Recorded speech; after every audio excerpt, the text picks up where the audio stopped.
ሰላም ጤና ይስጥልን የተከበራችሁ የሙday ቤተሰቦች እንደምን አላችሁ? እኛ ሰላም ነን እግዚአብሔር ይመስገን። በያላችሁበት ሰላምና ፍቅር እንመኝላችኋለን። በዛሬ አጭር ቆይታችን ወደናንተ የምናደርሳችሁ የአራት እህቶቻችንን ጭንቀት ይሆናል።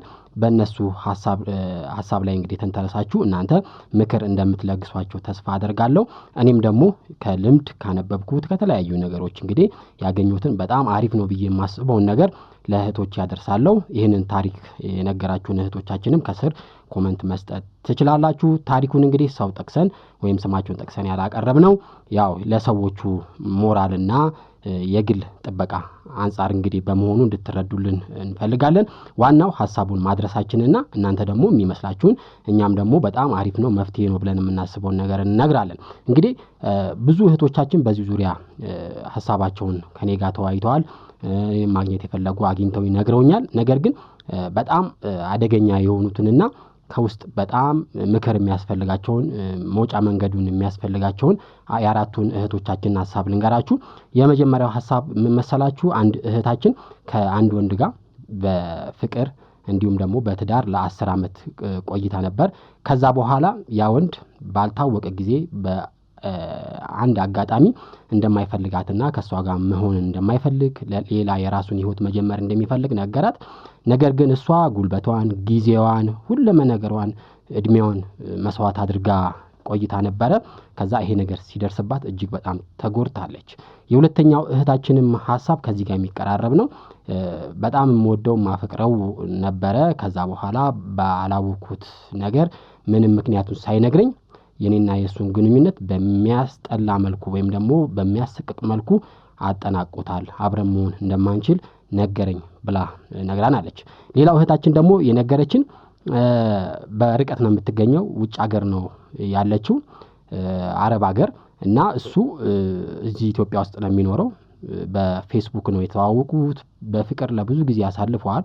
ከዛ በኋላ የሆነ ቀን ላይ ምክንያቱም ሳታውቀው ከሷ ጋር መነጋገር እንደማይፈልግ ምንም አይነት መደዋወል፣ ቴክስት መደራረግ፣ የፍቅር ግንኙነት እንደማይፈልግ ነገራት። ብሎክ አደረጋት። በዛው ጠፋ።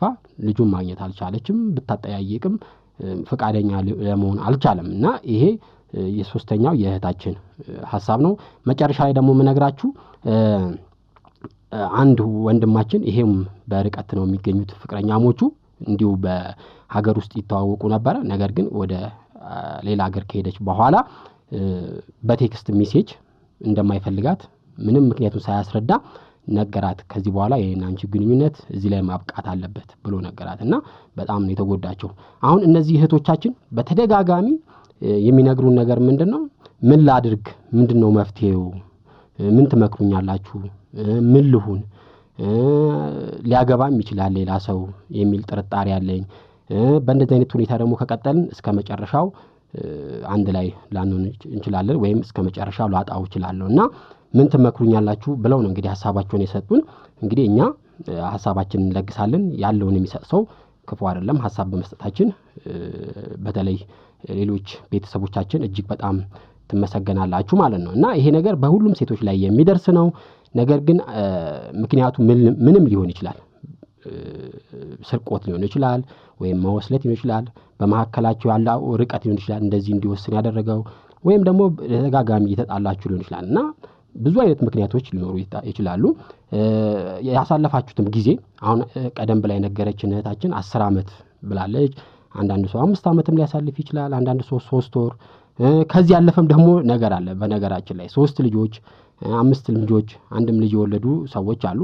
እንግዲህ ይሄን ሁላ ነገር አሳልፈው አልፈልግም ሊል ይችላል። ይሄ በሁሉም ሴቶች ላይ የሚደርስ ነገር ነውና እህቶቼ መጀመሪያ ላይ እንደዚህ ስትባሉ ምንድነው ማድረግ ያለባችሁ የሚለውን ነገር ከመንገሬ በፊት ብዙ የሚሳሳቱትን ነገር ወይም ስተት የምትሰሩትን ነገር እንገራችሁ። ስተታችሁን ስለነገርኳችሁ ያው እንዳትቀየሙኝ እውነት መናገር ስላለብኝ ነው። ይህ ሰው በጣም በህይወትሽ የምትፈልጊው ሊሆን ይችላል፣ ግን አልፈልግሽም ብሏል። ወይም ደግሞ ስሜትሽ በጣም ተጎድቶ ይችላል አሁን ላይ። ነገር ግን ስተቱን መጀመሪያ ማወቅ በዚህ መልኩ ሊጠቅም ይችላል። ብዙ ጊዜ እህቶቻችን የምትሰሩ ስተት ምንድነው? ለማስረዳት ወይም ለማሳመን ትሞክራላችሁ። አልፈልግም ሲል ማለት ነው። ይህ እጅግ በጣም ስህተት የሆነ እርምጃ መሆኑን መመልከት አለባችሁ። ወንድ ልጅን እንደ ቀላል ፍጡር ነው ማየት ያለባችሁ። ቀላል ስላችሁ እናንተ የሚሰማችሁን ስሜት የማይረዳ ሳትነግሪው ውስጥሽን የሚያውቅ አይደለምና ወንድ ልጅ በጣም በሴት ልጅ ደረጃ ያለ ፍጡር አይደለምና የተሳሳተ ወንድ እንደተሳሳተ ላይሰማው ይችላል። ቆይቶ ሊሰማው ይችላልና እናንተ አንድ ወንድ ብርሃኑ ማየት ስላልቻለ ልትናደዱ አይገባችሁም። ብዙ ጊዜ በተደጋጋሚ ማለቴ ነው እህቶቻችን የሚያረጉት ወንድ እንደዚህ ሲያረጋቸው ለማስረዳት ነው የሚሞክሩት። ነገር ግን ይሄ የበለጠ ወንድ ልጅ በሐሳቡ እንዲጸና ነው የሚያረጋው። በለመንሹ ቁጥር ለማስረዳት በመኮርሽ ቁጥር ወንድ ልጅ እየራቀሽ ነው የሚሄደው እንደዚህ አይነት ውሳኔ ከወሰነ በኋላ። ጥንቃቄ ማድረግ ያለባችሁ ሌላው በተደጋጋሚ ቴክስት አለማድረግ ነው። ወይም በተደጋጋሚ ስልክ ከደወላችሁ የበለጠ ነው የሚርቃችሁ። እውነቱን ነው የምነግራችሁ። ምናልባት ተደጋጋሚ ቴክስት የምታደርጊው የሱን ሐሳብ ለማግኘት እሱ ርቆሽ እንዳይሄድ እስከ መጨረሻው እንዳታጪው ሊሆን ይችላል። ነገር ግን ይህ ህግ አይሰራም። ብዙ እህቶቻችን የሚያደርጉት ይሄን ነው። ስለዚህ ቴክስትና በመደወል ብዛት ወንድ ሊያፈቅርሽ እንደማይችል መጀመሪያ ላይ መረዳት አለብሽ። ሌላው ስጦታ መስጠትና ከስጦታ መስጠት በተጨማሪ ደግሞ የተለየ ፈገግታ፣ አክብሮት፣ ሁኔታ ማሳየት ወንድ ልጅ የበለጠ ያርቋል። አንቺ ከልቡ ወይም ከጭንቅላቱ መውጣት ላትፈልጊ ሊሆን ይችላል። ስለዚህ ያን ወንድ ካንቺ እንዳይርቅ የሆነ የሚወደውን ነገር ልግዛለት ብለሽ ልታስቢ ትችላለሽ። አንዳንድ እህቶቻችን እንደውም ከውጭ ልብስ የሚልኳሉ፣ ሞባይል፣ በጣም ውድ የሆነ ስጦታዎች ይልቃሉ ወደ ሀገር ውስጥና ያንን ስላረጋችሁ ወንድ ልጅ ወደ እናንተ አይመለስም። በዚህ ጊዜ እንግዲህ ይሄንን ማርገሽ እሱ ሳይመለስ ሲቀር ነገሮች ተስፋ አስቆራጭ ሊሆኑብሽ ይችላሉ። የገዛሽውንም ዋጋ እሱ ላይ ሰጠው ይችላል። ወይም ደግሞ ጭራሽ የገዛሽልህ ነገር ሊጥለው ይችላል። ወይም ደግሞ ጭራሽ አልቀበልም ከዛም አልፎ ደግሞ መልስልሻለሁ ይችላልና በዚህ ጊዜ ስሜትሽ ሊጎዳ ይችላል። ሶስተኛ መስራት የሌለብሽ ስህተት እንግዲህ ለመያዝ ወይም ለማስቀረት በወሲብ ወይም ደግሞ አብሮ በመተኛት ማመን የለብሽም። አንዳንዶቻችን ጭራሽ ከውጭ ተመልሰው አብረው በአካል ተገናኝተው እሱን እንትን እንዳይላቸው ርቆ እንዳይሄድ የሚፈልጉ አሉ። ይሄ በጣም ስህተት ነው። የምታፈቅሪው ወንድ ማሳየት ያለብሽ በወሲብ ሳይሆን ሁለመናሽን በመስጠት ነው። ወሲብ በጣም ቀላልና የማያስፈልግ ነገር መሆኑን መረዳት አለባችሁ። በጥቅም ወንድ ልጅ ለማሰር መሞከር ትክክል አይደለም። የበለጠ እንዲርቅሽ ያደርጋል ማለት ነው። ስለዚህ ምንድነው ማድረግ ያለባችሁ እንደዚህ ወንድ ውሳኔ ሲወስን የሚለውን አጠራ አድርጌ ልንገራችሁ። የመጀመሪያው ትልቁ ነገር እህቶቼ መረዳት ያለባችሁ ይሄ ኖ ኮንታክት ወይም ደግሞ ጭራሽ እሱ አልፈልግም ብሎ ሲሄድ አንቺ በተቃራኒ ሆነሽ አለማግኘት ወይም ግንኙነቱን ማቋረጥ ብሎክ ማድረግ ከሱ ጋር ያለሽን ነገር በሙሉ እርግፍ አድርገሽ መተው በጣም አዋጪ ምክር ነው፣ ሐሳብ ነው። ይሄ ሳይንቲስቶች ወይም ኤክስፐርቶች ያረጋገጡት ነገር ነው። አንዳንዴ የምናፈቅረው የምንወደው ሰው ብሎክ ማድረግ መተው ከሱ ጋር ያለን ግንኙነት ማቋረጥ እጅግ በጣም ከባድ ነው አውቀዋለሁ። ቢሆንም ይሄ ቀላሉና በጣም አዋጩ መንገድ ነው። ያ ሰው ወደ አንቺ እንዲመለስ ወይም ደግሞ እስከ መጨረሻው እንዲፋታሽ ማለት ነው። በተለይ ልጆች ከሌላችሁ አብራችሁ የማትኖሩ ከሆነ የሥራ ቦታችሁ አንድ ላይ ካልሆነ ከወንድ ልጅ ጋር መቆራረጥ ወይም አለማግኘት በጣም ቀላል ነው ብዬ አስባለሁ። አለማግኘት ሲባል ምንድነው? ወይም ደግሞ አለማግኘት የሚባለው በሌላ አነጋገር ኃይል አለው ወይም ደግሞ ወንድ ልጅን ወደ አንቺ የማምጣት ኃይል አለው የሚባለው ነገር በጣም አደገኛና ትክክለኛ ሐሳብ መሆኑን እንመለከታለን። አንድ እህቶቻችን ጠይቃችሁናል። ለምን ጊዜ ያለው ምዘጋው? ለምን ጊዜ ያለው ቴክስትም ስልክም ማልደውለት ከሱ ጋር መገናኘት ማልፈልገው ብላችሁ ጠይቃችኋል።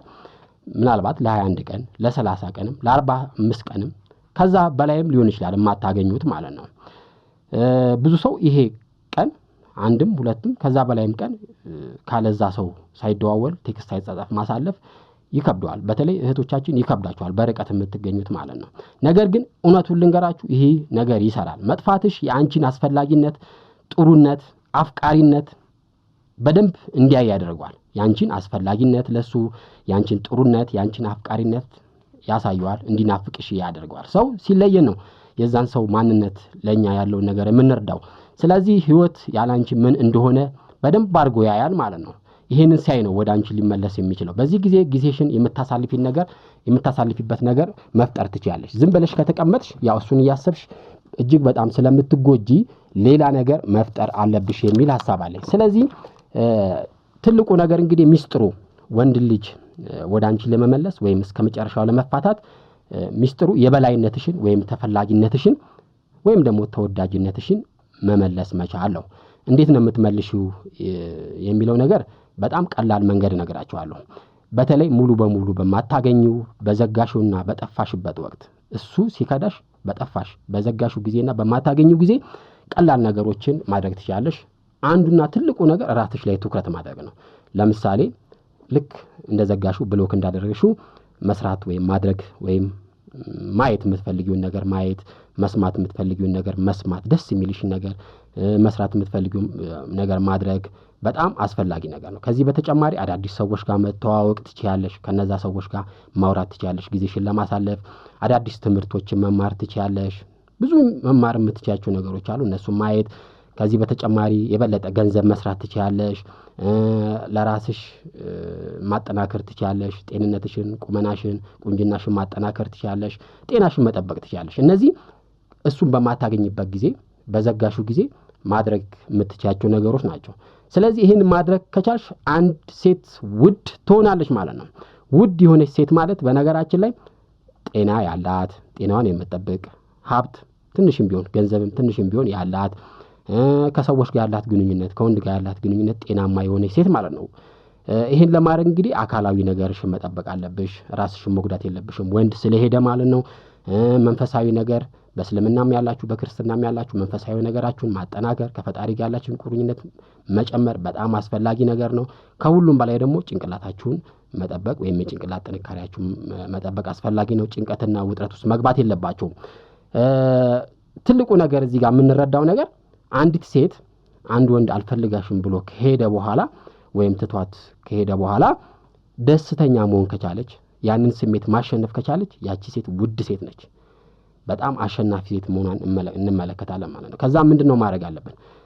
ልክ ይሄን እያደረግሽ 45 ቀንም 30ም 2ም 3 ወሩም ካሳለፍሽ በኋላ ልትረጋጊ ትችላለሽ ወይም የበላይነት ሊሰማሽ ይችላል። በዚህ ጊዜ ያ ወንድ እንግዲህ በልህ ሊመለስ ይችላል።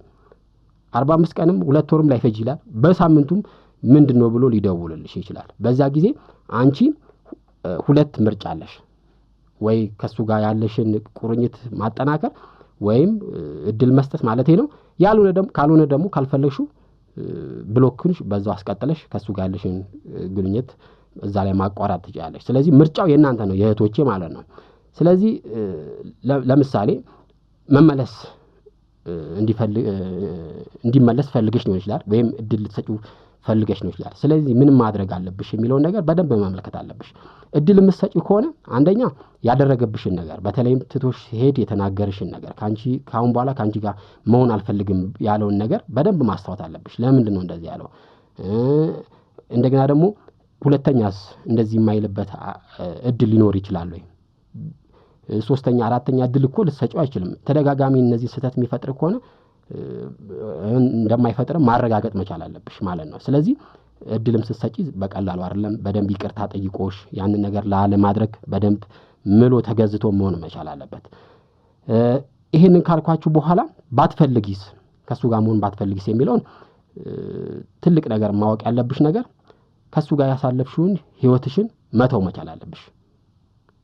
መተው አለብሽ ስልሽ ያ ሰው አንቺ ገፍተሽው መጥፎ ነገር አድርገሽበት አይደለም የሄደው። ስለዚህ በራሱ ጊዜ መጥፎ ነገር ሳታሪግበት ለሄደ ወንድ መንገዱን ጨርቅ ያርግለት። ልትቆጪ አይገባም። መጥፎ ነገር ምናልባት ብታደርጊበት ሊቆጭሽ ይችላል። ከዚህ በተጨማሪ እንግዲህ ካልፈለሽ አዲስ ግንኙነት መገንባት ትችያለሽ። ከሌላ ሰው ጋር መተዋወቅ ትችያለሽ። ከሁሉም በላይ ደግሞ በራስሽ ምቾት መሰማት፣ ለራስሽ ክብር ማሳደር አለብሽ የሚል ሐሳብ አለኝ። ስለዚህ ካልተሳካ ከሱ ጋር መሆን ካልተሳካ እህቶቼ አንድ አባባል አለ፣ እልፍ ሲሉ እልፍ ይገኛል የሚባል ሐሳብ አለ። ከሱ ጋር ምናልባት የተለያየሽው ፈጣሪ ላንቺ የተለየ ሰው አዘጋጅቶልሽ ነው ይችላል። ለበጎ ነው ብለሽ መውሰድ መቻል አለብሽ። ከሱ ጋር በነበርሽበት ወቅት ላሳለፍሽው ጊዜ ፈጣሪ ማመስገን፣ አሁንም ለደረሰብሽ ነገር ፈጣሪ ማመስገንና እንደውም ለበጎ ነው ብለሽ ማሰብ በጣም አስፈላጊ ነው ብዬ አስባለሁ። ካሰላፍሻቸው ነገሮች ደግሞ ትምህርት መውሰድ፣ ልምድ መውሰድ በጣም አስፈላጊ ነገር ነው ዳግመኛ ወንድ ልጅ እንዳይጎዳሽ የሚለውን ሐሳብ እንግዲህ ሰጥቻችኋለሁ እህቶቻችን ሌሎች ደግሞ የምትናገሩትን ነገር ከስር ጻፉልን ስላዳመጣችሁን እናመሰግናለን መልካም ጊዜ ለእናንተ ለእህት ወንድሞቼ እላለሁ ቴንክ ዩ